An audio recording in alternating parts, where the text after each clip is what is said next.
بسم اللہ والسلام علی رسول اللہ۔ ایک سوال ہمارے دارالفتاء میں یہ آ رہا ہے کہ اس سجدے میں کیا ناک کی ہڈی لگانا یہ ضروری ہے یا نہیں؟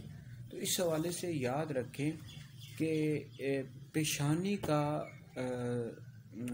سجدے میں لگانا یعنی اچھے طریقے سے وہ جم جائے پیشانی، یہ تو فرض ہے، اور یہ ناک کی جو ہڈی ہوتی ہے نا، اس کا بھی لگانا اچھے طریقے سے کہ یعنی اس کا اثر محسوس ہو، یہ واجب ہے۔ یہ ناک کی جو ہڈی ہوتی ہے نا، کچھ لوگ یعنی یہ جو اوپر والی ہڈی ہوتی ہے یہ سمجھ رہے ہوتے ہیں، یہ نہیں، یہ جو ناک کی ہڈی ہوتی ہے یہ اس کا لگانا یہ سجدے میں واجب ہے، اچھے طریقے سے جمے۔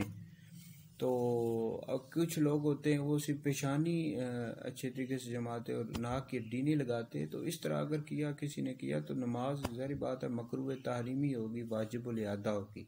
تو بہرحال پیشانی کا لگانا فرض ہے سجدے میں، اور ناک کی یہ جو ہڈی ہوتی ہے نا اس کا لگانا یہ واجب ہے۔